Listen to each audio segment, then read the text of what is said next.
Hello guys, welcome back to a channel simplified study official. तो आज की इस वीडियो में हम करने वाले हैं यूनिट 2 मैनेजमेंट अकाउंटिंग के इम्पोर्टेंट क्वेश्चंस। सो स्टार्ट करते हैं। प्राइस लेवल अकाउंटिंग है, क्योंकि गाइस जो ये चैप्टर है ये काफ़ी ज़्यादा इंपॉर्टेंट है लॉन्ग क्वेश्चन के लिए। 15 मार्क्स का क्वेश्चन इस चैप्टर में से एग्जाम में आता है हर साल, ठीक है। तो मैनेजमेंट अकाउंटिंग की फुल प्लेलिस्ट मैंने बना रखी है जिसमें सारे चैप्टर्स कवर किए हैं, साथ साथ उसके इंपॉर्टेंट क्वेश्चंस की भी मैंने वीडियो बना रखी है। तो डिस्क्रिप्शन में आपको लिंक मिल जाएगा मैनेजमेंट अकाउंटिंग की फुल प्लेलिस्ट का। So without wasting our time let's start the video. तो गाइस इस चैप्टर में से जो क्वेश्चन बनता है आपको 5 मार्क्स के लिए आ सकता है, what is inflation accounting. Guys price level accounting को इन्फ्लेशन अकाउंटिंग भी कहते हैं। 2014 में आया है what is price level accounting. 2001, 2, 7, 9, 3, 9 and 10 and 14 में आपको ये क्वेश्चन आया हुआ है, ठीक है। तो सबसे पहले हम देखेंगे प्राइस लेवल अकाउंटिंग होता है, क्योंकि हम बेसिकली इस चैप्टर में यही पढ़ेंगे ना प्राइस लेवल अकाउंटिंग क्या होता है, तो ये देखने वाले हैं। अब गाइस प्राइस लेवल अकाउंटिंग का मतलब क्या होता है। प्राइस लेवल अकाउंटिंग में हम इन्फ्लेशन देखते हैं प्राइजेस की, ठीक है।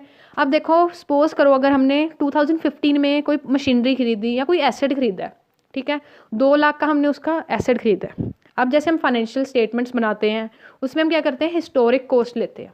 ये तो नहीं कि आज की वो उस मशीन की कितनी कॉस्ट है, हम पुरानी क्या करते हैं, पुराने हिसाब से पुरानी कॉस्ट को लेते हैं, है ना।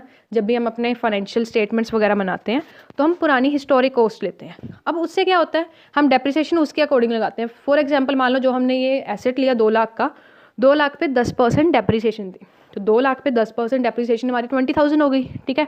तो हम 20,000 हम अपने प्रॉफिट्स में से लेस करेंगे। बट मान लो वही मशीनरी की करंट कॉस्ट है 6 लाख, उसके हिसाब से तो हमें 60 लाख डेप्रिसिएशन कट करनी चाहिए थी, बट हमने तो 20,000 की।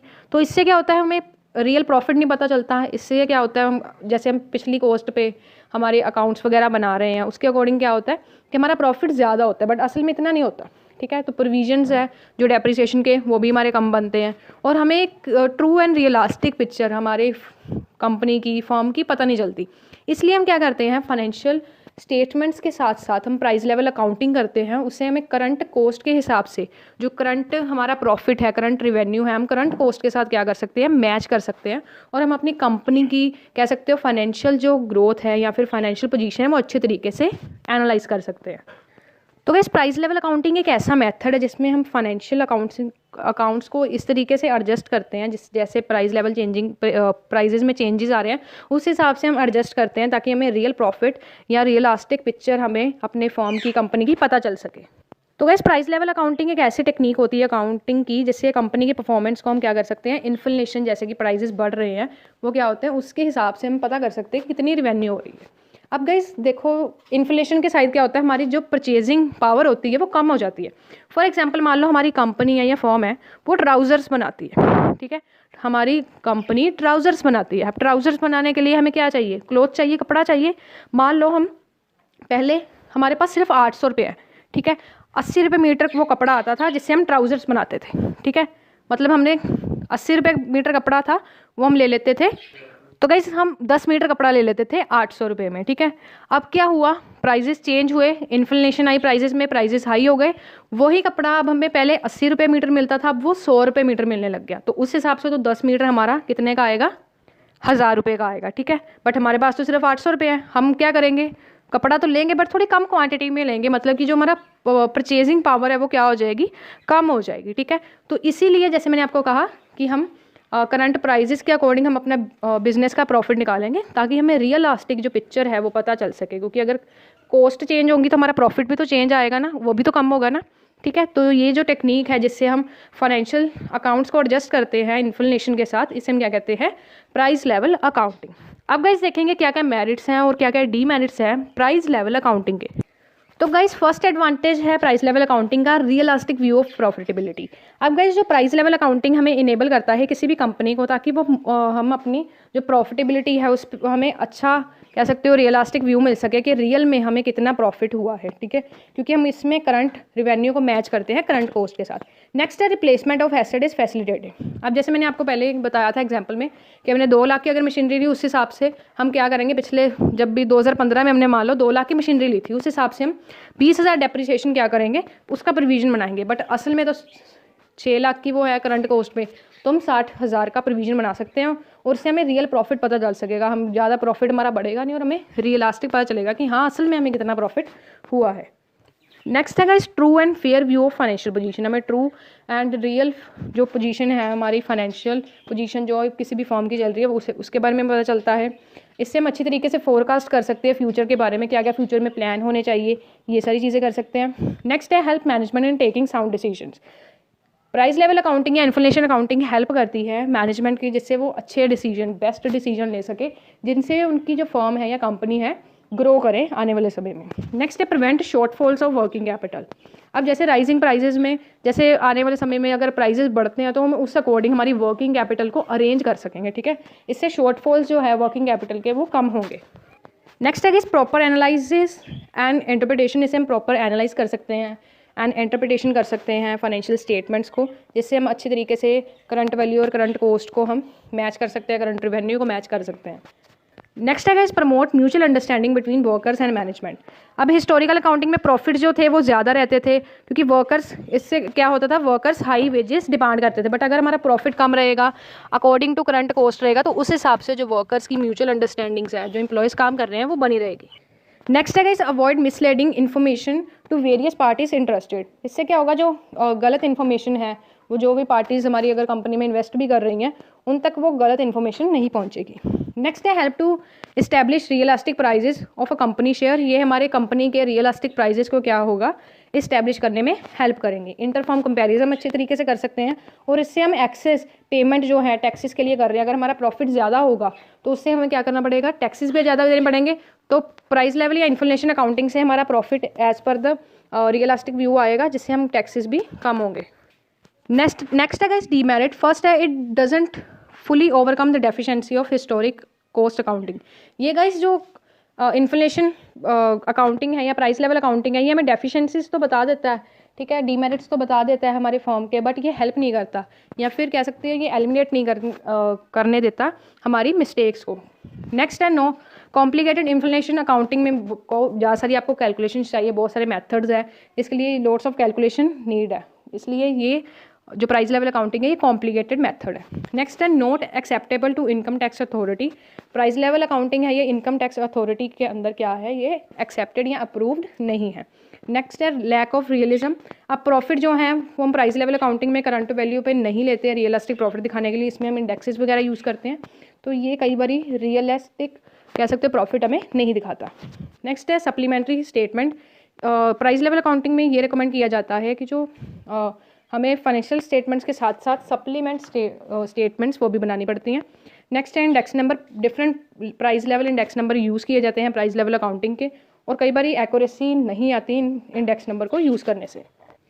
नेक्स्ट का इस क्वेश्चन है आपका 2019 में आपको क्वेश्चन आया है define price level accounting, discuss the relevance of adopting price level accounting, ठीक है। या फिर आपको क्वेश्चन आया हुआ है 2004 में right in detail two important techniques of accounting for price level changes, ठीक है। इसमें हम बेसिकली जो टेक्निक्स है प्राइस लेवल अकाउंटिंग के अंदर वो सारी देखेंगे। पहला मेथड है guys current purchasing power method, जिसे CPP मेथड भी कहते हैं। ये एग्जाम में कई बार आता है CPP CCA मेथड, ये इंपॉर्टेंट है, ठीक है।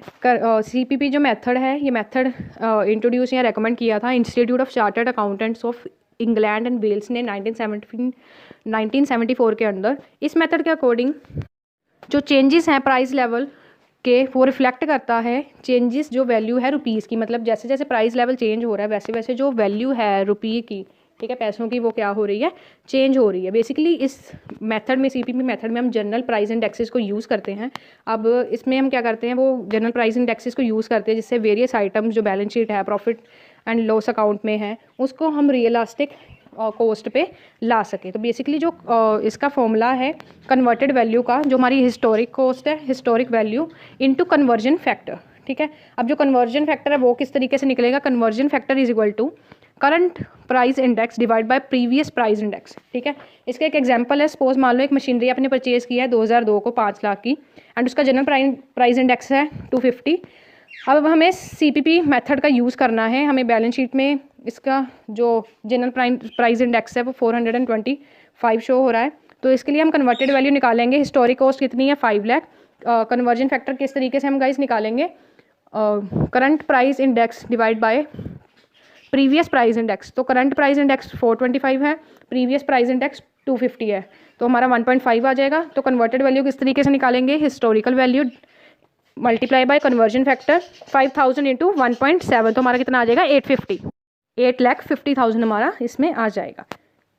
अब गाइस पढ़ते हैं मेथड्स और मेरिट्स ऑफ सीपीपी मेथड, क्या क्या मेरिट्स हैं। सबसे पहले जो सीपीपी मेथड है ये अप्रूव्ड है एंड इस्टेब्लिश, इसके अंदर जनरल प्राइस इंडेक्सेस का यूज़ करते हैं जिससे हम balance sheet and profit and loss पे जो भी एसेट्स हैं उन्हें करंट वैल्यू पे ला सकें। अब जनरल प्राइस इंडेक्सेस है वो इजीली हम ऑब्टेन कर सकते हैं, इसलिए ये मेथड क्या है, ईजी टू अप्लाई है। इस मेथड से हम एसेट्स एंड लाइबिलिटी को क्या कर सकते हैं, एट प्रेजेंट कॉस्ट पे ला सकते हैं, जिससे हम मनी वैल्यू को स्टेबल रख सकते हैं। एंड जो डेप्रिसिएशन है वो करंट वैल्यू पे ही चार्ज होगी एंड ये हेल्प करता है रेशियो एनालिसिस में। ठीक है, लिमिटेशंस क्या है, इसमें लोड्स ऑफ कैलकुलेशन है, इसलिए जो ये मेथड है कि काफ़ी ज़्यादा कॉम्प्लिकेटेड होता है, इसमें प्रॉपर सोल्यूशन कई बार ही नहीं आता और ये अच्छी तरीके से ओवरकम नहीं करता है डेफिशिएंसीज को, और कई बार ये रियलिस्टिक प्रॉफिट भी नहीं दिखाता है। नेक्स्ट है guys main method CCA method, जिसे कहते हैं करंट कॉस्ट अकाउंटिंग मेथड। अब गाइस जो पिछला मेथड हमने पढ़ा CPP मेथड, इसमें काफ़ी ज़्यादा लिमिटेशंस थी, नंबर ऑफ लिमिटेशंस थी, प्रॉब्लम्स थी।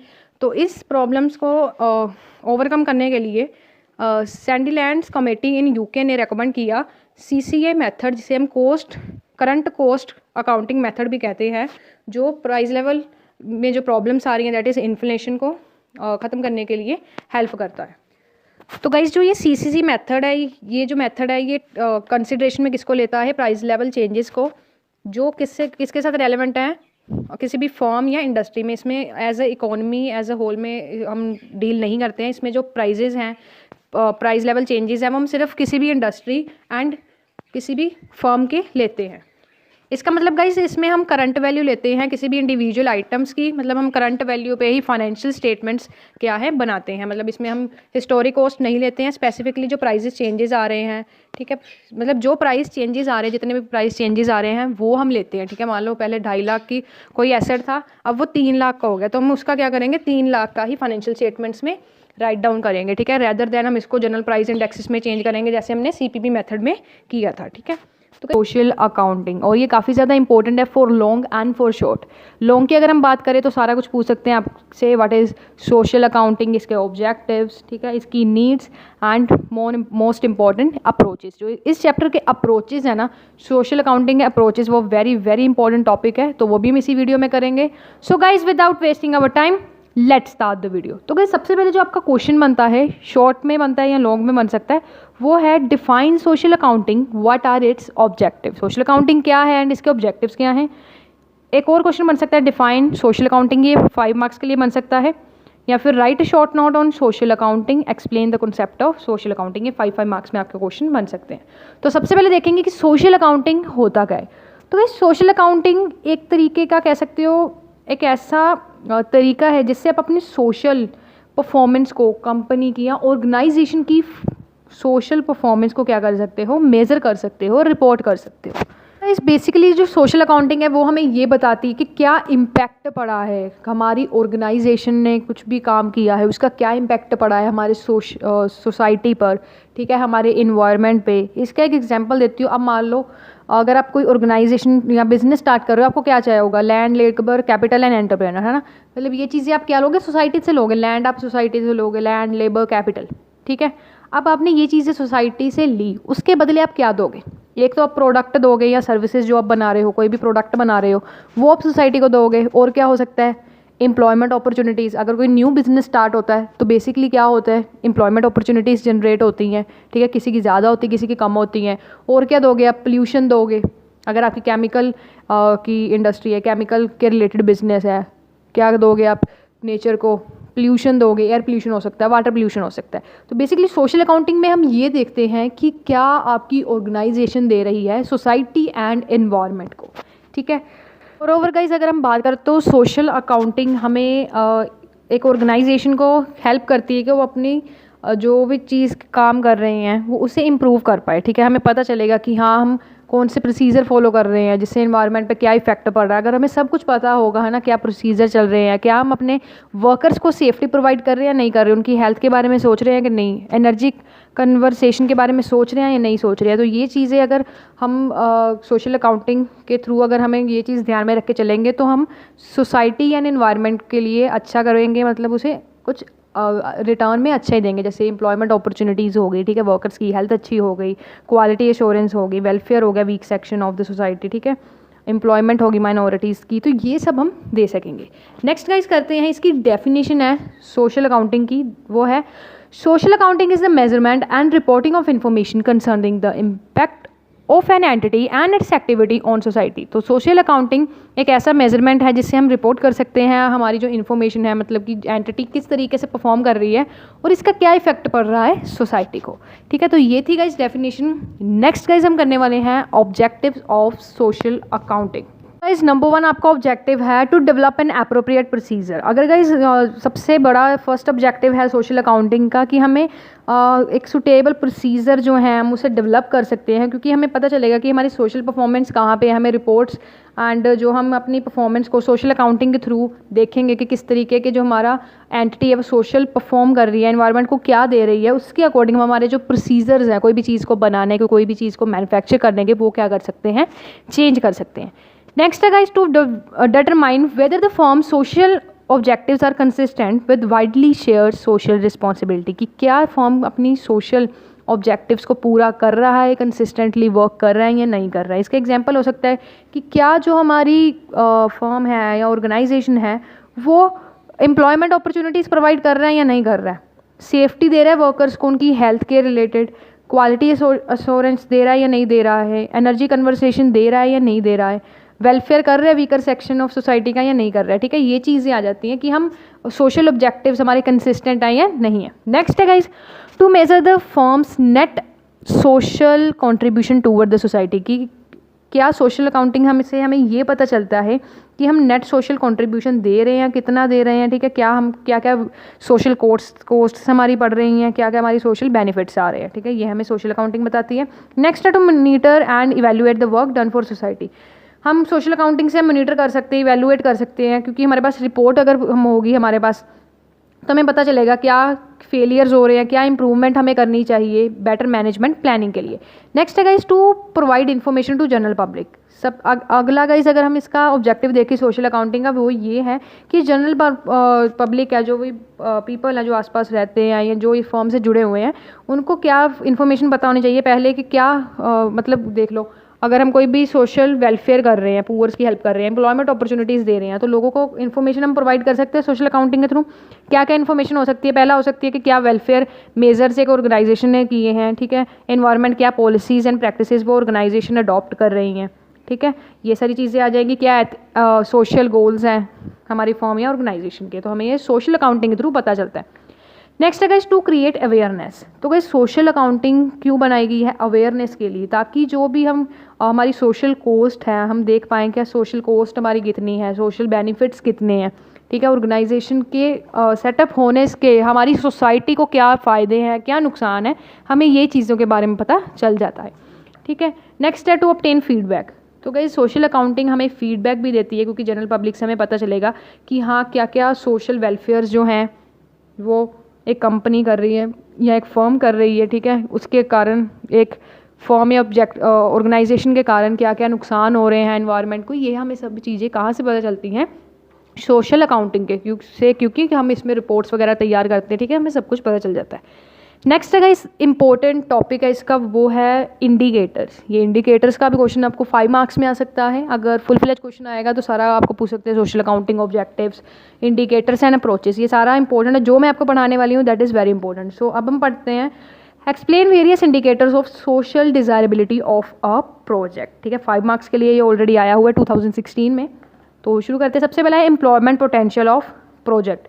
एम्प्लॉयमेंट पोटेंशियल ऑफ प्रोजेक्ट का मतलब क्या है कि गाइस जो ये प्रोजेक्ट या फिर जो भी ऑर्गेनाइजेशन हमने लगाई है वो कितनी एम्प्लॉयमेंट अपॉर्चुनिटी जनरेट कर रहे हैं, ठीक है। तो गाइस ये जो एम्प्लॉयमेंट पोटेंशियल जो ये है ये मेन इंडिकेटर है, क्योंकि सोशल की जो मतलब सोसाइटी की यही डिज़ायर होती है कि उन्हें ज़्यादा से ज़्यादा क्या मिले, एम्प्लॉयमेंट मिले। क्योंकि अगर हम इंडिया की बात करें, इंडिया क्या है, डेवलपिंग कंट्री है, डेवलपिंग कंट्री में मेन हमारी प्रॉब्लम क्या है कि एम्प्लॉयमेंट नहीं है ना, एम्प्लॉयमेंट की काफ़ी ज़्यादा कमी है। अगर हमारा प्रोजेक्ट, अगर हम कोई भी फर्म ओपन कर रहे हैं, ऑर्गेनाइजेशन ओपन कर रहे हैं, अगर हम उसमें एम्प्लॉयमेंट अपॉर्चुनिटीज़ ज़्यादा देंगे तो क्या होगा, जो हमारा अगर कोई भी मान लो 2 प्रोजेक्ट है, एक हाई एम्प्लॉयमेंट अपॉर्चुनिटी दे रहा है, एक कम दे रहा है, तो लोग किसको प्रेफर करेंगे, जो हाई एम्प्लॉयमेंट अपॉर्चुनिटीज़ दे रहा है, ठीक है। नेक्स्ट है गाइस फॉरेन एक्सचेंज अर्निंग। अगर आपके प्रोजेक्ट के पास एक कोई भी प्रोजेक्ट है या कोई भी फर्म या ऑर्गेनाइजेशन सेटअप हुई है, अगर वो फॉरेन एक्सचेंज अर्न कर रहा है और दूसरा नहीं कर रहा है, तो हमें किसको प्रायोरिटी देंगे, जो प्रोजेक्ट फॉरेन एक्सचेंज अर्न कर रहा है, क्योंकि इससे जो हमारी नेशन की फॉरेन एक्सचेंज रिजर्व्स है वो क्या होंगे, इंक्रीज होंगे। नेक्स्ट है guys social cost benefit analysis. Social cost benefit analysis में क्या होगा कि आप अपने जो प्रोजेक्ट है, जो भी आप काम कर रहे हो, उसे आप इवेल्युएट करोगे कि क्या इसकी सोशल कॉस्ट आ रही है, क्या इसके बेनिफिट हो रहे हैं सोसाइटी को, ठीक है। नेक्स्ट है गाइस कैपिटल आउटपुट रेशो। अब गाइस जो ये रेशो है कैपिटल आउटपुट रेशो, ये हमें बताती है कि वैल्यू ऑफ जो आउटपुट है, हमें ये रिलेशन बताती है किसमें, वैल्यू ऑफ आउटपुट और कैपिटल एम्प्लॉयड में, ये हमें क्या बताती है, रिलेशन बताती है। तो गाइस इस रेशो में अगर कोई भी प्रोजेक्ट की हायर आउटपुट पर यूनिट की रेशो ज़्यादा होगी और दूसरे की कम होगी, तो जिसकी ज़्यादा होगी हम उसे क्या देंगे, प्रायोरिटी देंगे, क्योंकि उससे हमारी जो नेशन की हाई ग्रोथ रेट बढ़ जाएंगी और हमारी ग्रोथ क्या होगी, ज़्यादा होगी। नेक्स्ट है गाइस वैल्यू एडिशन। अब कोई भी प्रोजेक्ट है वो वैल्यू एडिशन दे रहा है पर कैपिटल एम्प्लॉयड पे, उसको हम ज़्यादा प्रायोरिटी देंगे। अगर हमें वो ज़्यादा वैल्यू एडेड दे रहा है, ठीक है, एम्प्लॉयमेंट अपॉर्चुनिटीज़ भी जनरेट कर रहा है, सोशल वेलफेयर भी कर रहा है, ठीक है, पोल्यूशन भी कम हो रहा है, तो उसे हम क्या कहेंगे, प्रायोरिटी ज़्यादा ही देंगे। हम कहेंगे यस ये ऑर्गेनाइजेशन, ये प्रोजेक्ट तो बहुत बढ़िया है ना। नेक्स्ट है सिक्स्थ इन्वायरमेंटल फैक्टर्स। अगर कोई भी प्रोजेक्ट या कोई भी ऑर्गेनाइजेशन न्यू फर्म है, कोई भी सेटअप हुई है, अगर वो कम एयर पोल्यूशन वॉइस पोल्यूशन कर रही है, तो उसे हम ज़्यादा प्रेफर करेंगे। दो मान लो आप फर्म्स हैं, एक बहुत ज़्यादा वाटर पोल्यूशन कर रही है, दूसरी ना बहुत कम कर रही है, बहुत कम एयर पोल्यूशन वाटर पोल्यूशन कर रही है, तो हम किसको प्रायोरिटी देंगे, जो कम कर रही है ना, ज़्यादा वाली को तो नहीं देंगे ना हम, तो इसलिए कम वाली को हम क्या करेंगे, प्रेफर करेंगे। नेक्स्ट गाइस आपका क्वेश्चन बनता है define social accounting, explain needs, important and approaches to social accounting. ये 15 मार्क्स में आ सकता है, 2019 में ये क्वेश्चन ऑलरेडी आया हुआ है। तो हमें से पढ़ते हैं, मीनिंग मैंने आपको सोशल अकाउंटिंग का बता दिया, ठीक है। अब हम पढ़ेंगे नीड्स, क्या ज़रूरतें हैं हमें सोशल अकाउंटिंग की। पहला है social accounting help to express social cost and benefits in monetary term. Social accounting help करता है कि हम सोशल कॉस्ट जो हमने इनकर्ड की है, सोशल बेनिफिट्स हैं, उनसे मॉनेटरी टर्म में, मनी टर्म में हमारे पास एक रिकॉर्ड बन के रह जाएगा, ठीक है। Next social accounting is a way of demonstrating the extent to which an organisation is able to achieve its social goals. Social accounting से हमें पता चल जाएगा कि किस तरीके से ऑर्गेनाइजेशन परफॉर्म कर रही है, क्या सोसाइटी को वो दे रही है, क्या ले रही है, ठीक है, एम्प्लॉयमेंट अपॉर्चुनिटीज़ दे रही है, वर्कर्स को हेल्प दे रही है, इससे हमें पता चलेगा और हमारे जो सोशल गोल्स हैं हम उसे सेट कर पाएंगे और उसे पूरा भी कर पाएंगे। नेक्स्ट है गाइस सोशल अकाउंटिंग से हमें ये पता चलेगा कि फर्म सोशल वेलफेयर पॉलिसीज़ जो हैं वो कंसिस्टेंट हैं या नहीं है, मतलब जितने जो लोग हैं वो हमसे एक्सपेक्ट कर रहे हैं उसके अकॉर्डिंग जो हमारी सोशल रिस्पॉन्सिबिलिटीज़ है उसे हम कंप्लीट कर पा रहे हैं या नहीं कर पा रहे, सोशल गोल हम पूरे कर पा रहे हैं या नहीं कर पा रहे हैं, ठीक है। नेक्स्ट है social accounting help in improving employ motivation and productivity. Social accounting employ को इम्प्रूव करने में, मोटिवेशन करने में हेल्प करती है, ठीक है। नेक्स्ट है guys social accounting help in marketing through better customer support and service. अगर गाइज कोई भी फर्म या फिर ऑर्गेनाइजेशन है वो सोसाइटी का वेलफेयर कर रही है, अपॉर्चुनिटीज़ जनरेट कर रही है, ठीक है, वीकर सेक्शन है जो भी सोसाइटी में उसकी हेल्प कर रही है, ठीक है, एम्प्लॉयमेंट दे रही है, माइनॉरिटीज़ जो होती हैं, ग्रुप्स होती हैं, उनको दे रही है, तो उसकी एक इमेज बन जाएगी ना फर्म की, ऑर्गेनाइजेशन की एक मार्केट में या सोसाइटी कह सकते हो सोसाइटी में एक अच्छी सी इमेज बन जाएगी। उससे क्या होगा, उनकी जो मार्केटेबिलिटी भी एकदम हो जाएगी ना, क्योंकि हम कहेंगे उस कंपनी ने ऐसा किया, उस कंपनी ने इतनी एम्प्लॉयमेंट अपॉर्चुनिटीज़ दी, ठीक है, एक कह सकते हो गुडविल तरह बन जाता है, ठीक है गाइस। नेक्स्ट है हमारा social accounting acts as evidence of firms social commitment. Social accounting एक तरह का एविडेंस के थ्रू काम करती है कि अगर हम उसे एकदम बुक्स में लिख के रखेंगे कि हाँ हमने इतनी की सोसाइटी में एम्प्लॉयमेंट जनरेट की, ठीक है, सोसाइटी में वेलफेयर किया, ये किया, वो किया, अगर हम उसे एकदम हमारे पास एक एविडेंस के रूप में, अगर हम सोशल अकाउंटिंग के थ्रू हमारे पास एक एविडेंस हो जाता है कि हमने सोसाइटी को क्या दिया या क्या लिया है, ठीक है। तो ये थे guys needs, benefits and importance. अगर आपसे पूछेंगे आप इनमें से पॉइंट्स देख लेना, ठीक है, इनमें से आप लिख सकते हैं। नेक्स्ट गाइस हम करने वाले हैं इस चैप्टर का very very important topic, that is approaches to social accounting. तो गाइस पहला अप्रोच है सोशल अकाउंटिंग का क्लासिकल अप्रोच। क्लासिकल अप्रोच जो था ये किसने दिया था, मिल्टन फ्रेडमैन ने दिया था 1961 में। इस अप्रोच क्लासिकल अप्रोच हमें क्या कहता है, ये हमें कहता है कि एक फर्म का या एक एग्जिस्टिंग जो भी ऑर्गेनाइजेशन काम कर रही है उसका मेन अप्रोच, मेन मोटिव क्या होना चाहिए, मैक्सिमम प्रॉफिट ही हमारा होना चाहिए कि जो लीगल रिस्पॉन्सिबिलिटीज़ या लीगल रूल्स बने हैं उसके अंदर रहते हुए हमारा जो मेन ऑब्जेक्टिव क्या होना चाहिए, मैक्सिमम प्रॉफिट होना चाहिए। मतलब ज़्यादा से ज़्यादा हमें प्रॉफिट करना चाहिए। लीगल जो हमारे रूल्स रेगुलेशंस बने हैं, कानून वगैरह बने हैं, उसके अंदर रहते हुए हमें क्या करना है, मैक्सिमाइज प्रॉफिट करना है। नेक्स्ट है guys descriptive approach. According to descriptive approach, ये अप्रोच हमें कहता है कि जो हम सोशल एक्टिविटीज़ कर रहे हैं, जो बिजनेस एक सोशल एक्टिविटीज़ कर रहा है, हम इसे कैसे डिस्क्राइब करें। फाइनेंशियल अकाउंट्स के साथ हमें उसे नरेटिव फॉर्म में हमें डिस्क्राइब करना होगा। नरेटिव फॉर्म क्या होता है, जैसे कि हमने एक पैराग्राफ के फॉर्म में लिख दिया कि हमने क्या क्या चीज़ें की, सोसाइटी में क्या क्या दिया है ना, स्टोरी के रूप में, पिक्चर्स के रूप में। तो ये चीज़ें हम कर सकते हैं। डिस्क्रिप्टिव अप्रोच में हम फाइनेंशियल स्टेटमेंट्स के साथ, अगर हम फाइनेंशियल स्टेटमेंट प्रेजेंट कर रहे हैं उसके साथ हम सोशल अकाउंटिंग भी प्रेजेंट करेंगे एक नरेटिव फॉर्म में, जैसे कि पैराग्राफ के फॉर्म में, पिक्चर्स के फॉर्म में, ठीक है। नेक्स्ट है गाइस आपका social indicator approach. Social indicator approach में क्या है, इस अप्रोच के अकॉर्डिंग सबसे पहले ये अप्रोच किसने सजेस्ट किया है, ये सजेस्ट किया था ली ब्रिमेंट ने। तो इस अप्रोच के अकॉर्डिंग जो कंपनीज़ हैं उनकी रिपोर्ट सिर्फ इकोनॉमिक परफॉर्मेंस के रिलेटेड हम क्या करेंगे, प्रेजेंट नहीं करेंगे, मतलब सिर्फ नेट इनकम ही नहीं देखेंगे बट सोशल परफॉर्मेंस भी देखेंगे। तो टोटल परफॉर्मेंस इस अप्रोच के अकॉर्डिंग हम क्या करेंगे, नेट इनकम में हम ऐड या माइनस करेंगे human resource contribution plus public contribution, environmental contribution, product और सर्विस कंट्रीब्यूशन, इन सभी को ऐड करके हमारी क्या आएगी, टोटल परफॉर्मेंस आएगी। अकेले हम नेट प्रॉफिट नहीं लेंगे, हमारी टोटल परफॉर्मेंस हम लेंगे, उसमें नेट प्रॉफिट भी होना चाहिए, human resource contribution, public contribution, environmental contribution, product और सर्विस कंट्रीब्यूशन भी हम इसमें लेंगे, ठीक है। नेक्स्ट गाइस आपका अप्रोच है इंटीग्रल वेलफेयर थ्योरेटिकल अप्रोच। इस अप्रोच के अकॉर्डिंग कि हमें एक सोशल रिपोर्ट भी बनानी है जिसमें हम social benefits and social cost को लिखेंगे। मतलब हमने एक अलग रिपोर्ट बनानी है, हमने फाइनेंशियल अकाउंट्स वगैरह बना लिए, उसके बाद हमें एक सोशल रिपोर्ट भी बनानी है जिसमें हम सोशल क्या क्या बेनिफिट्स हैं वो लिखेंगे और सोशल कॉस्ट जो हमें आई है, ठीक है, वो भी हम इसमें लिखने वाले हैं। नेक्स्ट है गाइस आपका ल्यूनेस social economic operating statement approach.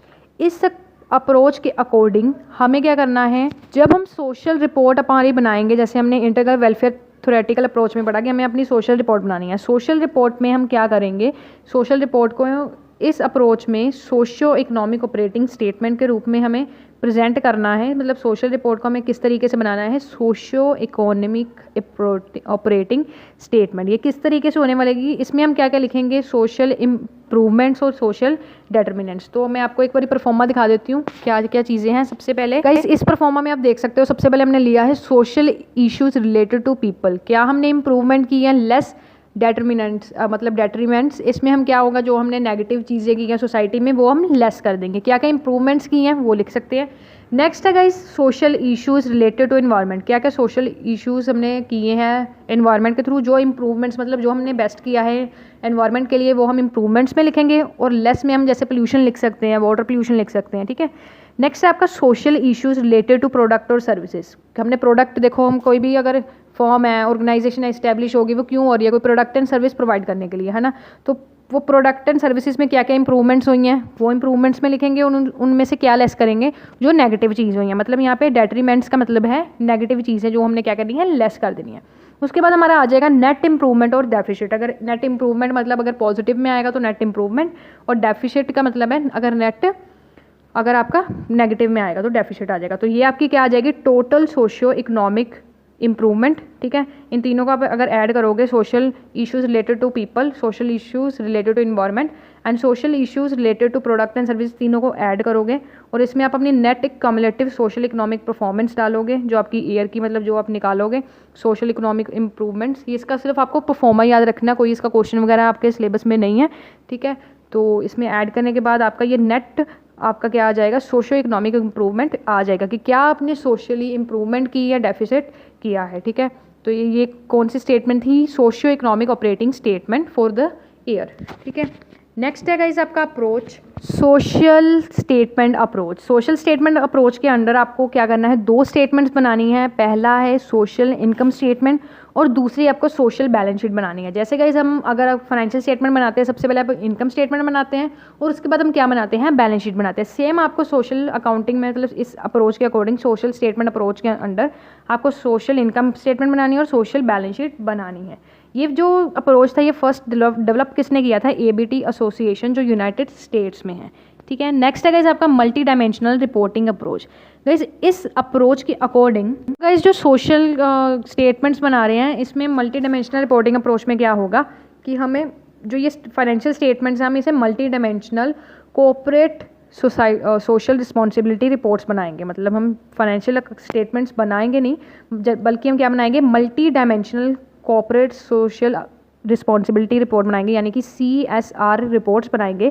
अब CSR रिपोर्ट्स क्या होती है, CSR रिपोर्ट्स वो रिपोर्ट्स होती है जिसे हम पीरियोडिकली बनाते रहते हैं, जिसमें जो कंपनी उसे पब्लिश करती है, जिसमें हम अपने गोल्स बताते हैं, क्या हमारी सोशल रिस्पॉन्सिबिलिटीज़ हैं, क्या हमने एक्शंस लिए और क्या रिजल्ट्स हमने सोसाइटी के लिए लिए हैं। मतलब CSR हमारी कौन सी रिपोर्ट होती है, CSR वो रिपोर्ट होती है जिसमें हम पीरियोडिकली इस रिपोर्ट को बनाते हैं और इसमें हम एक कंपनी पब्लिश करती है CSR रिपोर्ट, जिसमें उसने अपने सोशल रिस्पॉन्सिबिलिटीज़ क्या है वो लिखी होती हैं और क्या एक्शंस हमने लिए हैं सोसाइटी के लिए और क्या रिजल्ट्स उससे आया है, ये बेसिकली CSR रिपोर्ट में लिखा होता है, ठीक है। तो ये था आपका मल्टी डायमेंशनल रिपोर्टिंग अप्रोच। अब गाइस इस चैप्टर का लास्ट अप्रोच और लास्ट टॉपिक है नेट कंट्रीब्यूशन अप्रोच। गाइस इस अप्रोच के अकॉर्डिंग एक सोशल इम्पैक्ट स्टेटमेंट बनाई जाती है। अब सोशल इम्पैक्ट स्टेटमेंट वो होती है जो कंपनी बनाती है कि किस तरीके से जो कंपनी है उसने परफॉर्म किया, अपने ऑपरेशंस किए और इससे क्या इफेक्ट पड़ा सोशल एंड सोसाइटी को। बेसिकली ये चीज़ किस में होती है, सोशल इम्पैक्ट स्टेटमेंट में होती है। Hello guys, welcome back to our channel simplified study official. तो गाइस आज की वीडियो में हम करने वाले हैं BCom 5th सेम की मैनेजमेंट अकाउंटिंग की बुक से चैप्टर ह्यूमन रिसोर्स अकाउंटिंग। तो आज की वीडियो में हम देखेंगे कि HRA यानी कि ह्यूमन रिसोर्स अकाउंटिंग क्या होता है और साथ ही साथ जो मेथड्स हैं ह्यूमन रिसोर्स अकाउंटिंग के वो आज की वीडियो में देखने वाले हैं। और गाइस मैनेजमेंट अकाउंटिंग की फुल प्लेलिस्ट का लिंक आपको डिस्क्रिप्शन में मिल जाएगा, जिसमें आपको सारे चैप्टर्स एंड टॉपिक्स और साथ ही साथ हर चैप्टर के इंपॉर्टेंट क्वेश्चंस भी मिल जाएंगे। सो गाइस वीडियो को स्टार्ट करने से पहले जो ये चैप्टर है ह्यूमन रिसोर्स अकाउंटिंग, ये वेरी इंपॉर्टेंट है फॉर द लॉन्ग 15 मार्क्स का जो क्वेश्चन आता है इस चैप्टर में के लिए काफ़ी ज़्यादा इंपॉर्टेंट है। तो आज इस चैप्टर को हम अच्छी तरीके से करने वाले हैं। सो without wasting our time let's start the video. तो सबसे पहले गाइस इस चैप्टर में से आपको क्वेश्चन आया हुआ है right short note on human resource accounting 2014 and 17 में। उसके बाद define human resource accounting 2004, 7, 9 and 12 में। एंड इसके बाद आपको 15 में भी 11 में भी, ये हर साल कह सकते हो ये आता ही है, ठीक है। तो सबसे पहले हम ये देखेंगे कि ह्यूमन रिसोर्स अकाउंटिंग क्या होता है। अब गाइस जो हम फाइनेंशियल स्टेटमेंट्स बनाते हैं जिससे हमें फाइनेंशियल पोजीशन पता चलती है हमारी फर्म या हमारी कंपनी की, ठीक है। अब जो हम वो फाइनेंशियल स्टेटमेंट्स बनाते हैं किसी भी ऑर्गेनाइजेशन की या फिर फर्म की, उसमें गाइस हम बेसिकली क्या क्या चीज़ें लेते हैं, इन्वेस्टमेंट जो हम कर रहे हैं एसेट्स में, like building, plant, machinery, furniture हो गया, स्टॉक हो गया, कि हम इनमें कितना पैसा लगा रहे हैं और उससे हमें क्या अर्निंग हो रही है। बेसिकली हम फाइनेंशियल स्टेटमेंट्स में यही देखते हैं। बट जो नॉलेज है, स्किल है, जो पर्सन्स हमारे फर्म में, ऑर्गेनाइजेशन में वर्क कर रहे हैं, वो ज़्यादा हमारे लिए रियल एंड इम्पोर्टेंट एसेट है हमारी ऑर्गेनाइजेशन के लिए, जिसे हम यूजली क्या करते हैं, इग्नोर करते हैं। इसलिए जो गाइस ह्यूमन रिसोर्सेज हम उसे अच्छी तरीके से वैल्यू नहीं कर पाते हैं एज एन एसेट, और उसे अच्छी तरीके से हम नहीं देख पाते कि हाँ हमें ट्रेनिंग पे खर्चा करना चाहिए, कितना करना चाहिए, रिक्रूटमेंट में क्या करना चाहिए। तो ये चीज़ें बेसिकली हम क्या करते हैं, इग्नोर करते हैं। तो गाइस अगर हमारी ऑर्गेनाइजेशन में, हमारी फर्म में अच्छे पर्सन नहीं होंगे, कॉम्पिटेंट पीपल नहीं होंगे, एम्प्लॉयज़ अच्छे नहीं होंगे, तो हमारी जो फर्म है या ऑर्गेनाइजेशन है वो सर्वाइव नहीं कर पाएगी लॉन्ग टर्म के लिए। और अगर हमारी ऑर्गेनाइजेशन में कॉम्पिटेंट अच्छे पर्सन्स हैं, नॉलेजफुल पर्सन्स हैं, स्किलफुल पर्सन्स हैं, तो वो चाहे एडवर्स जितनी भी ख़राब कंडीशन क्यों ना हो, वो हमारी जो फर्म है उससे सक्सेस तक लेके जाने में काफ़ी ज़्यादा इंपॉर्टेंट रोल प्ले करते हैं। तो इसीलिए ह्यूमन रिसोर्स अकाउंटिंग इंट्रोड्यूस की गई, क्योंकि ह्यूमन रिसोर्स एक काफ़ी ज़्यादा वैल्यूएबल एसेट है हमारी ऑर्गेनाइजेशन के लिए, हमारी फर्म के लिए, जिसमें हम बेसिकली ह्यूमन रिसोर्स अकाउंटिंग में गाइस क्या करते हैं, हम अकाउंटिंग करते हैं जैसे हम जितना पैसा या फिर कितनी हमने इन्वेस्टमेंट की है हमारे एम्प्लॉयज़ में, पीपल में, उनकी रिप्लेसमेंट कॉस्ट में, क्या उनकी इकोनॉमिकल वैल्यू है पीपल की ऑर्गेनाइजेशन में। तो गाइस बेसिकली HRA में यानी कि ह्यूमन रिसोर्स अकाउंटिंग में हम एक अकाउंटिंग कॉन्सेप्ट है जिसमें हम क्या करते हैं, पर्सनल मैनेजमेंट का यूज़ करते हैं। हमारे जो अकाउंटिंग कॉन्सेप्ट हैं उसे पर्सनल मैनेजमेंट में यूज़ करते हैं ताकि हमें रियल जो एसेट हैं यानी कि ह्यूमन रिसोर्स वो है उनके बारे में सब कुछ पता चल सके, कैसे सिलेक्शन करनी चाहिए, कितना पैसा हमें सिलेक्शन के लिए खर्च करना है, कितना ट्रेनिंग के लिए खर्च करना है, ट्रेनिंग की ज़रूरत है या नहीं है। तो ये सारी चीज़ें हम किस में देखते हैं, ह्यूमन रिसोर्स अकाउंटिंग में। तो गाइस ह्यूमन रिसोर्स अकाउंटिंग एक ऐसा प्रोसेस है जिसमें हम आइडेंटिफाई करते हैं, मेज़र करते हैं जो ह्यूमन रिसोर्स का डाटा है, और जो ये डाटा है हम किन को देते हैं, हमारी मैनेजमेंट को देते हैं ताकि वो क्या कर सके, कह सकते हो कि इम्पोर्टेंट जो भी फैसले हैं, प्लानिंग है, वो ह्यूमन रिसोर्स अकाउंटिंग को अपने नज़र में रख के वो चीज़ कर सकें। तो ह्यूमन रिसोर्स अकाउंटिंग में हम ये देखते हैं कि जो हमारा ह्यूमन रिसोर्स है, हमारा वैल्यूएबल एसेट है, उनको हम मेज़र करते हैं, रिकॉर्ड करते हैं उनकी क्या वैल्यू है बुक्स ऑफ अकाउंट में, एंड जो इन्फॉर्मेशन है ह्यूमन रिसोर्स के रिलेटेड हम इंटरेस्टेड पार्टी को प्रोवाइड करते हैं। तो गाइज़ अब आपको समझ आ गया होगा कि ह्यूमन रिसोर्स अकाउंटिंग क्या होता है। अब इसके क्या क्या सिग्निफिकेंस है, क्या इंपॉर्टेंट है या एडवांटेज है, one of the same thing, ये देखते हैं। सबसे पहले है गाइस डिसीजन मेकिंग। जो ह्यूमन रिसोर्स अकाउंटिंग है वो हेल्प करती है मैनेजमेंट डिसीजन मेकिंग को, जिसमें हम man power planning, recruitment, selection, training and development, ये सारी चीज़ें हम अच्छी तरीके से कर सकते हैं ह्यूमन रिसोर्स अकाउंटिंग के साथ। नेक्स्ट है guys valuation of human resource.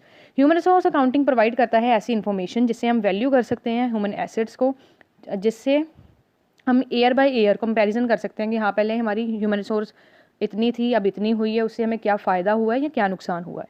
Next है provide information about the capability of organisation. Human resource accounting हमें एक ऐसा डाटा, कह सकते हो शेयर होल्डर्स को, क्लाइंट हो या इन्वेस्टर्स को प्रोवाइड करती हैं जिससे वो ऑर्गेनाइजेशन की स्ट्रेंथ एंड वीकनेस के बारे में पता चल सके। नेक्स्ट है major cost. Human resource accounting help करती है जिससे हम जो कॉस्ट है बिजनेस फर्म की, कितनी कॉस्ट उसकी रिक्रूटमेंट में लगी है, सिलेक्शन पे लगी है, कितनी कॉस्ट ट्रेनिंग पे एंड डेवलपमेंट पे लगी है ह्यूमन एसेट्स की। नेक्स्ट है facilitate effective human resource management. Human resource accounting हमें प्रोवाइड करती है नेसेसरी इन्फॉर्मेशन जिससे हम इफेक्टिव मैनेजमेंट अच्छी तरीके से फैसिलिटेट कर सकें एंड हमारी जो ऑर्गेनाइजेशन है वो ग्रोथ एंड सक्सेस की तरफ जा सके। नेक्स्ट है इस report changes in human resources. जो ह्यूमन रिसोर्स अकाउंटिंग है वो बेसिकली हमें ऐसा इन्फॉर्मेशन सिस्टम प्रोवाइड करती है जिससे मैनेजमेंट को पता चलता है कि हाँ उन्हें टाइम टू टाइम क्या क्या चेंजेस करने चाहिए। नेक्स्ट है true and fair view of financial position. अब जो अगर हमारे ऑर्गेनाइजेशन में टैलेंटेड एंड स्किल पर्सन्स होंगे, ऑर्गेनाइजेशन में काम कर रहे होंगे, जैसे मैंने आपको कहा वही रियल एसेट्स हैं, तो हमारी जो फर्म है वो भी अच्छी तरीके से वर्क कर पाएगी। इससे हम ट्रू एंड फेयर व्यू पता चलता है हमारी क्या फाइनेंशियल पोजीशन है फर्म की। नेक्स्ट है improve the efficiency of employ. Human resource accounting जैसे मैंने आपको कहा बताती है कि हमें कितनी रिक्रूटमेंट करनी चाहिए, ट्रेनिंग करनी चाहिए, ठीक है, ये सारी चीज़ें, मैन पावर प्लानिंग करनी चाहिए, उससे हमारे जो एम्प्लॉयज़ की एफिशिएंसी है वो क्या होगी, इंक्रीज़ होगी। नेक्स्ट है गाइस इम्प्रूव प्रॉफिटेबिलिटी तो इंक्रीज़ होगी क्योंकि हमें पता होगा कि हमारी इतनी कॉस्ट लगी है, उस हिसाब से हम सारे हमारे कह सकते हो प्रोविजंस बनाएंगे, खर्चे उस तरीके से करेंगे तो हमें पता चलेगा प्रॉफिटेबिलिटी इंप्रूव होगी। नेक्स्ट है effective utilisation of human resources. Human resource accounting में ह्यूमन रिसोर्स हमें एसेट के रूप में देखते हैं और इन्वेस्टमेंट के रूप में देखते हैं, तो हमें पता चलेगा कि हमें कितना रिटर्न ह्यूमन रिसोर्स अकाउंटिंग से मिलेगा। तो ये अभी हमने पढ़े हैं importance, advantages and significance. Next हम पढ़ेंगे objectives of human resource accounting. ये 2011 में क्वेश्चन आया हुआ है। तो क्या क्या ऑब्जेक्टिव हैं ह्यूमन रिसोर्स में? हम वैल्यूएबल एसेट देखते हैं। ह्यूमन रिसोर्स एक वैल्यूएबल एसेट है, ये हमें ह्यूमन रिसोर्स अकाउंटिंग प्रोवाइड करता है जिससे हम वैल्यूएशन कर सकते हैं ह्यूमन रिसोर्सेज की। मैनेजरियल अवेयरनेस इसे इंक्रीज़ करता है, प्रॉफिटेबिलिटी बढ़ाता है। हम इससे देख सकते हैं कि हमने कितनी इन्वेस्टमेंट की है ह्यूमन रिसोर्सेज में। इसमें हम कॉस्ट को मेज़र कर सकते हैं बिजनेस फॉर्म की, चाहे वो रिक्रूटमेंट हो, सिलेक्शन हो, ट्रेनिंग हो। इससे हम इस इफेक्टिव मैनेजमेंट जो है सिस्टम अपने ऑर्गेनाइजेशन में बना सकते हैं। इससे हम काफ़ी ज़्यादा information, valuable information human resource accounting हमें प्रोवाइड करती है, जैसे man power planning and control, recruitment and selection, training and development of human resources. ये हमें साउंड एंड इफेक्टिव कंट्रोल जो है ह्यूमन रिसोर्सेज का प्रोवाइड करती है ह्यूमन रिसोर्स अकाउंटिंग। नेक्स्ट है इज मोस्ट इंपॉर्टेंट क्वेश्चन इस चैप्टर का, methods of human resource accounting. तो बेसिकली गाइस अगर हम बात करें methods of human resource accounting के, बेसिकली दो मेथड्स हैं। पहला है कॉस्ट बेस्ड मेथड, दूसरा है वैल्यू बेस्ड मेथड। तो गाइस कॉस्ट बेस्ड मेथड में भी चार मेथड्स हैं। पहला है हिस्टोरिकल कॉस्ट मेथड, दूसरा है रिप्लेसमेंट कॉस्ट मेथड, तीसरा है opportunity cost method and fourth one है standard cost method. Next value based method में भी हमारे टोटल 5 मेथड्स आ जाते हैं। Lev and Schwartz method, Flamholtz model, Morse net benefit model, certainty equivalent net benefit model and Jaggi and Lau model. तो ये सारे मॉडल्स मतलब 2 मेथड्स हैं, उसके आगे ये आगे मेथड दिए गए हैं। तो गाइस सबसे पहले हम कॉस्ट बेस्ड मेथड बनेंगे। पहला है हिस्टोरिकल कॉस्ट मेथड। तो गाइस ये मेथड बर्मेट, फ्लैमहोर्स एंड पेल ने दिया था। इस मेथड के अकॉर्डिंग ऑर्गेनाइजेशन की इन्वेस्टमेंट है जो एम्प्लॉय की, उसमें हम 5 कॉस्ट पैरामीटर्स को देखते हैं। पहला है recruiting, acquisition, training, familiarisation and development. ये जो हिस्टोरिकल कॉस्ट मेथड है ये हमें सजेस्ट करता है कि हम इंस्टेड ऑफ हम चार्ज करेंगे जो कॉस्ट है रिक्वायरमेंट, एक्विजिशन, ट्रेनिंग एंड फैमिलाइजेशन की एम्प्लॉयज़ की, जो हम प्रॉफिट एंड लॉस में से चार्ज करने के बजाय हम क्या करेंगे, इसे कैपिटलाइज करेंगे बैलेंस शीट में, एंड देन उसके बाद हम रिटर्न ऑफ कर देंगे सारे एक्सपेक्टेड सर्विसेज पीरियड एम्प्लॉयज़ की। नेक्स्ट है replacement cost method. Replacement cost method किसने सजेस्ट किया था? रेंसिस लिकर्ट ने। रिप्लेसमेंट कॉस्ट में हम देखेंगे कि कितनी रिप्लेसमेंट कॉस्ट आई है एक एम्प्लॉय को दूसरे एम्प्लॉय से बदलने के लिए, ठीक है। जैसे इसमें सारी कॉस्ट आ जाएगी क्या, equipment, selection, training and development की सारी कॉस्ट आ जाएगी। मतलब एक मान लो 2 एम्प्लॉयज़ हैं ए एंड बी, ए के बदले हमने बी को रखना है, तो ए को हटाने के लिए जितनी भी कॉस्ट लगेगी बी को लाने के लिए वो हम इसमें कंसीडर करेंगे। नेक्स्ट है अपॉर्चुनिटी कॉस्ट। अपॉर्चुनिटी का कॉस्ट होता है cost of next best alternative for example guys आपने टीवी एंड लैपटॉप लेना है, ठीक है। टीवी एंड लैपटॉप लेना है तो अब आपके पास 10,000 है सपोज, तो आप दोनों में से एक चीज़ ले सकते हो, या 20,000 है, ठीक है। दोनों में से एक चीज़ आप ले सकते हो, या टीवी या क्या ले सकते हो, लैपटॉप। फॉर एग्जांपल जो आपका टीवी है वो 8,000 का है एंड जो आपका लैपटॉप है वो 10,000 का है। दोनों में से मान लो आपने टीवी लेना है, तो टीवी आपने ले लिया, जो चीज़ आपने छोड़ी, आपने क्या छोड़ा, लैपटॉप। लैपटॉप का क्या प्राइस है, 10,000, तो वो आपकी होती है अपॉर्चुनिटी कॉस्ट। जिसको आपने छोड़ा that is your opportunity cost. तो अपॉर्चुनिटी कॉस्ट मेथड सजेस्ट किया था हैंकीमैन एंड जोन्स ने 1967 के। इस मेथड में कंसीडर की जाती है कि इसमें हम अपॉर्चुनिटी कॉस्ट को एस्टिमेट करेंगे जब हम ह्यूमन रिसोर्स को कैलकुलेट करेंगे इस अकॉर्डिंग, ठीक है। अपॉर्चुनिटी कॉस्ट का मतलब है क्या क्या वैल्यू है एम्प्लॉय की इन इट्स अल्टरनेटिव बेस्ट। जैसे मैंने आपको कहा 2 एम्प्लॉयज़ है, वो देखेंगे कि क्या अपॉर्चुनिटी कॉस्ट है दोनों एम्प्लॉयज़ की। तो गाइस इस मेथड की बेसिकली कह सकते हो डिफ़िकल्टी ये थी कि हमें अच्छे तरीके से हम कैलकुलेट नहीं कर सकते कि क्या अपॉर्चुनिटी कॉस्ट होगी ह्यूमन रिसोर्सेज की। अब हम टीवी, लैपटॉप, ऐसी सारी चीज़ों की, एसेट की तो देख सकते हैं, बट किसी ह्यूमन की अपॉर्चुनिटी कॉस्ट को कैलकुलेट करना इट्स टू डिफिकल्ट। नेक्स्ट है स्टैंडर्ड कॉस्ट मेथड। इस मेथड के अकॉर्डिंग हम स्टैंडर्ड कॉस्ट जैसे कि requirement, selection, training and development different grades देते हैं एम्प्लॉयज़ को, जिससे हम एनुअली डिटरमाइन कर सकते हैं एज एन एसेट, ठीक है। नेक्स्ट है guys value based method. Value based method में जैसे मैंने आपको बताया 5 मेथड्स हैं। पहला है लीव एंड स्केचवेड मॉडल, दूसरा है Flamholtz model, third one is Morse net benefit model, fourth one is certainty equivalent net benefit model, and last is Jaggi and Lau model. सबसे पहला है लीव एंड स्क्रैचवर्ड मॉडल जो 1971 में इंट्रोड्यूस किया गया था। इस मॉडल के अंडर जो वैल्यू है ह्यूमन रिसोर्सेज की, हम उसे कैसे डिटरमाइन करते हैं, प्रेजेंट वैल्यू है जो किसी भी एम्प्लॉय की, प्रेजेंट वैल्यू को हम एस्टिमेट कर लेते हैं कि अगर मान लो प्रेजेंट वैल्यू इस ह्यूमन रिसोर्स की इतनी है तो फ्यूचर में हमें इतनी अर्निंग होगी। इसके लिए हम एक फॉर्मूला लगाते हैं, आप नीचे देख सकते हो, जिसमें V R is equal to summation T is equal to R I T divide by 1 + R T minus R. तो वी आर आपका human capital value of employ, R years old है, आई टी आपका annual earning है, T retirement age है, and R है आपका present age, and big R है आपका डिस्काउंट रेट। तो ये सर आप लर्न कर लेना। नेक्स्ट है इस फ्लैमहोल्ट्ज मॉडल। इस मॉडल के अकॉर्डिंग जो वैल्यू है ह्यूमन रिसोर्सेज की हम कैसे डिटरमाइन करते हैं, जो उसकी प्रेजेंट वैल्यू है ना सर्विसेज की, उसे हम एज अ फ्यूचर लेके चलते हैं। मान लो अगर प्रेजेंट वैल्यू ह्यूमन रिसोर्स की 10,000 है, उसे हम सोच के चलेंगे कि ये 10,000 ही हमें आने वाले फ्यूचर में इतनी ही हमें अर्निंग होने वाली है, ठीक है।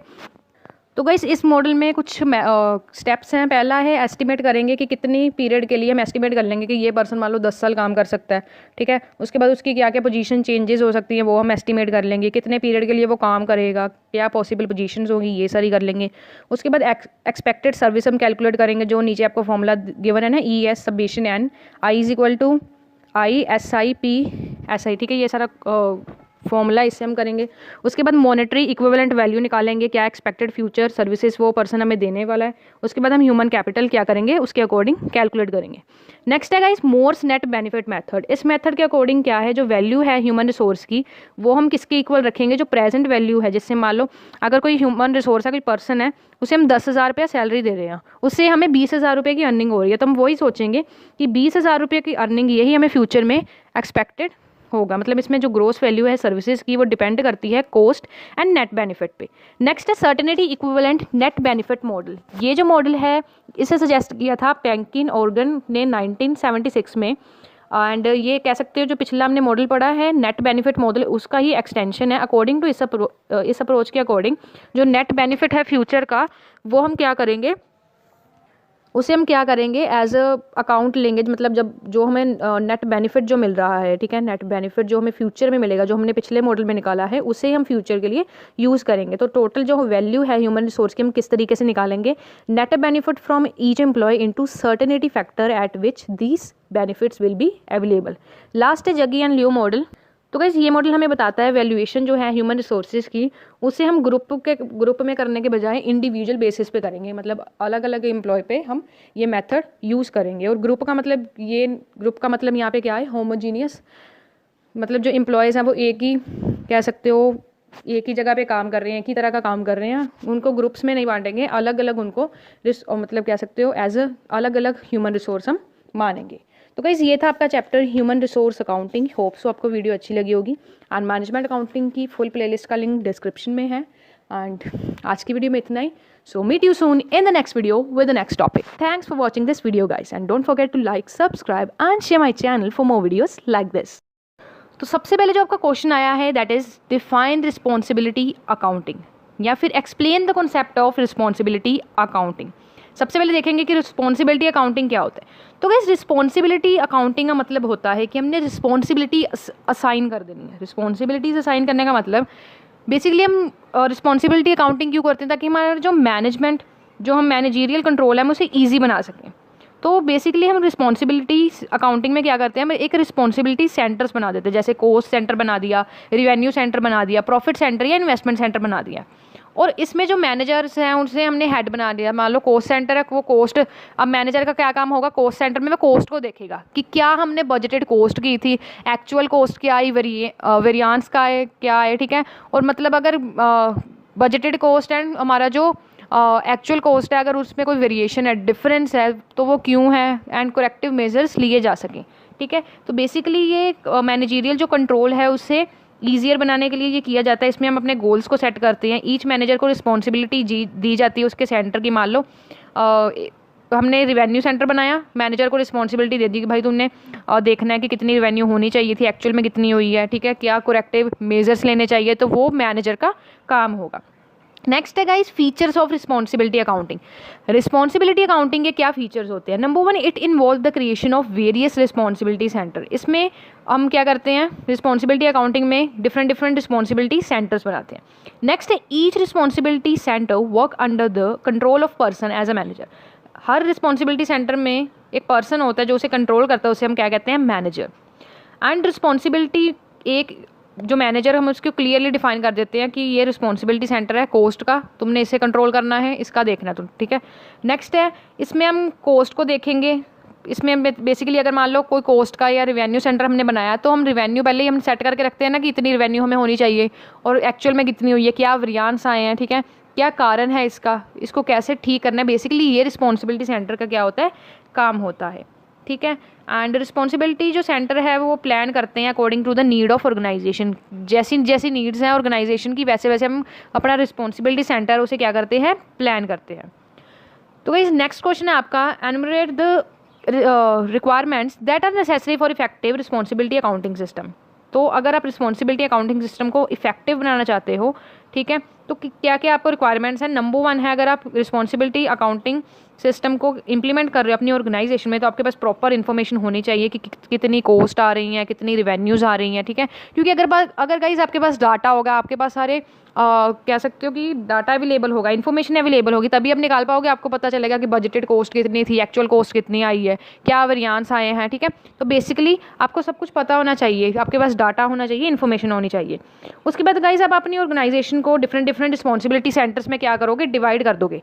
जैसे कि कॉस्ट सेंटर हो गया, रिवेन्यू सेंटर हो गया, इन्वेस्टमेंट सेंटर हो गया, ठीक है। नेक्स्ट है गाइज आपका मैनेजर, जो एक मैनेजर है वो ईच रिस्पॉन्सिबिलिटी सेंटर को क्या करेगा, कंट्रोल करेगा। उसके बाद अथॉरिटी एंड रिस्पॉन्सिबिलिटी आप अपने मैनेजर को बता दोगे कि तुम्हें रिस्पॉन्सिबिलिटी सेंटर में किस चीज़ की रिस्पॉन्सिबिलिटी देखनी है, कॉस्ट की देखनी है, रेवेन्यू की देखनी है, इन्वेस्टमेंट की देखनी है, ठीक है। इसमें हम गोल्स को सेट करेंगे एंड जो मैनेजर है उसके पास रिस्पॉन्सिबिलिटी होगी कि वो क्या कर, उसको हम रिस्पॉन्सिबिलिटी मैनेजर को पहले ही दे देंगे, तुमने क्या करना है रिस्पॉन्सिबिलिटी सेंटर्स में, ठीक है।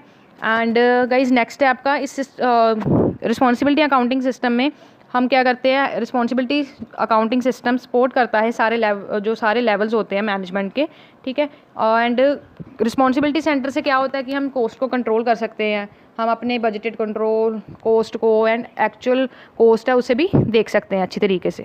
नेक्स्ट है इस measure regularly the performance of each responsibility centre. इसमें हम रेगुलरली परफॉर्मेंस को मेजर कर सकते हैं कि क्या हमारी रिस्पॉन्सिबिलिटी सेंटर की क्या है, क्या क्या कैसे काम कर रहा है हमारा रिस्पॉन्सिबिलिटी सेंटर, कैसी परफॉर्मेंस है, उस अकॉर्डिंग हम चेंजेस कर सकते हैं, करेक्टिव एक्शंस ले सकते हैं। नेक्स्ट क्वेश्चन गाइस आपका बनता है third, define responsibility accounting, discuss various steps involve in responsibility accounting. इसमें आपको स्टेप्स बताने हैं। 2003, 6, 9, 10, 16 एंड 2017 में ये क्वेश्चन आया हुआ है, काफ़ी बार रिपीट हुआ है।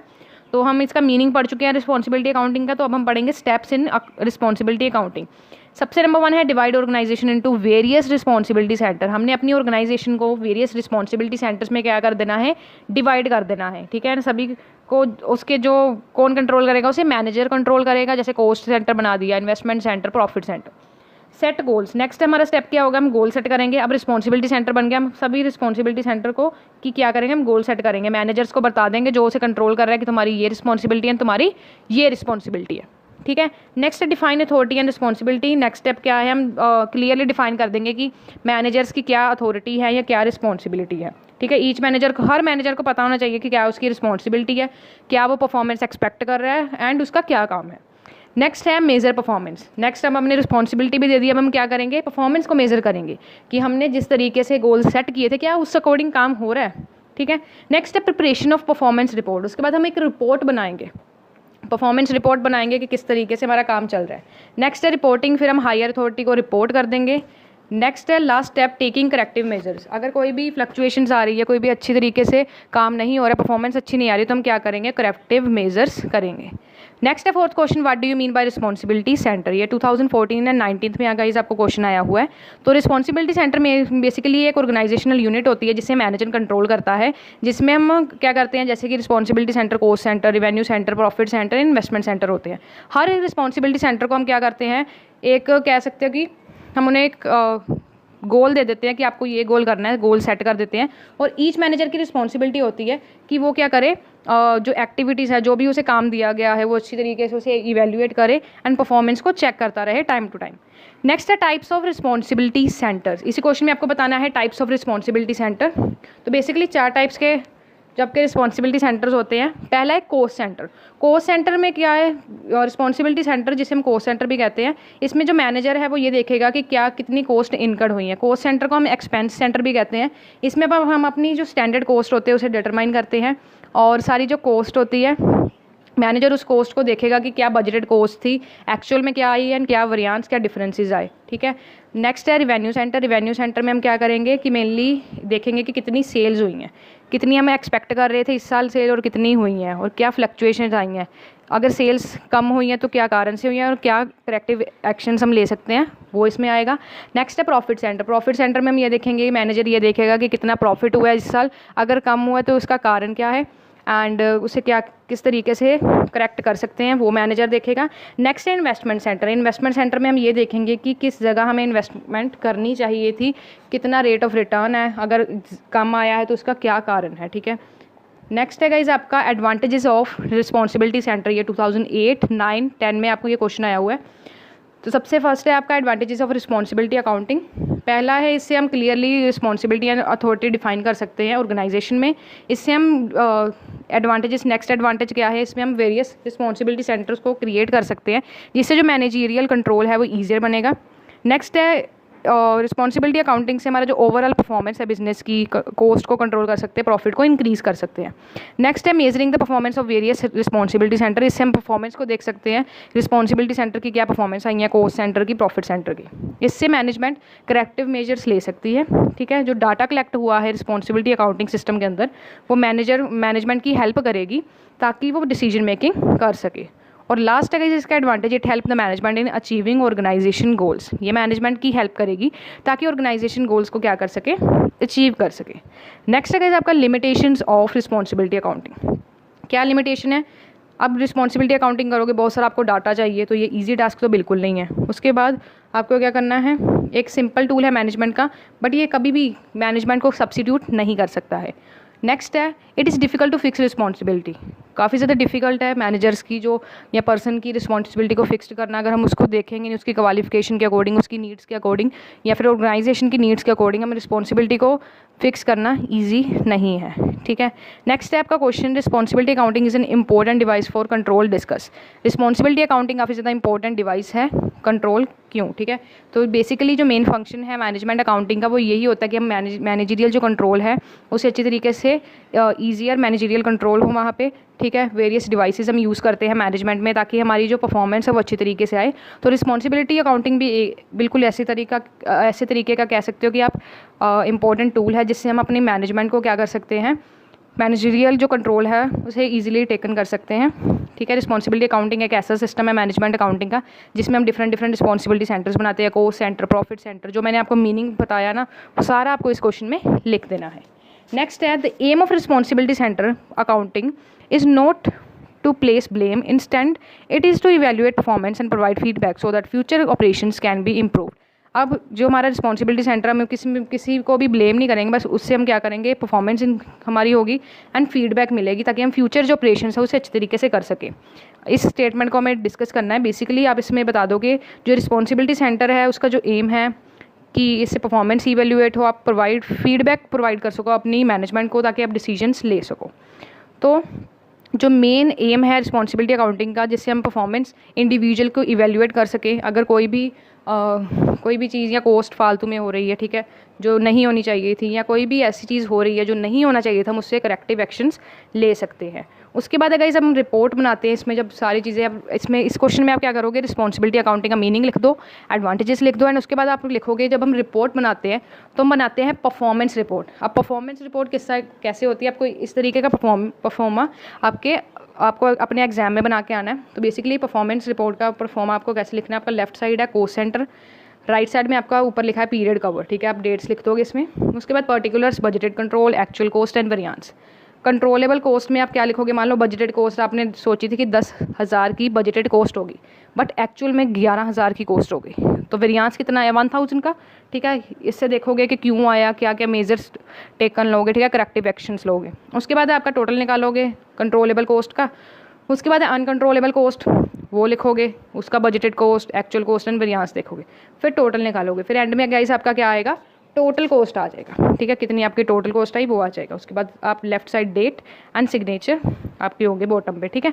उसके बाद टू प्रोवाइड फीडबैक आप लिख सकते हो कि अनदर जो ऑब्जेक्टिव है रिस्पॉन्सिबिलिटी अकाउंटिंग का कि आप क्या कर सके, फीडबैक प्रोवाइड कर सको अपनी ऑर्गेनाइजेशन को ताकि जो फ्यूचर ऑपरेशंस हैं उसे आप इम्प्रूव कर सको, एंड जो मैनेजमेंट के डिसीजंस हैं उसे अच्छे तरीके से आप डिसीजंस ले सको ताकि आपको मैक्सिमाइज प्रॉफिट हो एंड जो कॉस्ट है आपकी रिड्यूस हो।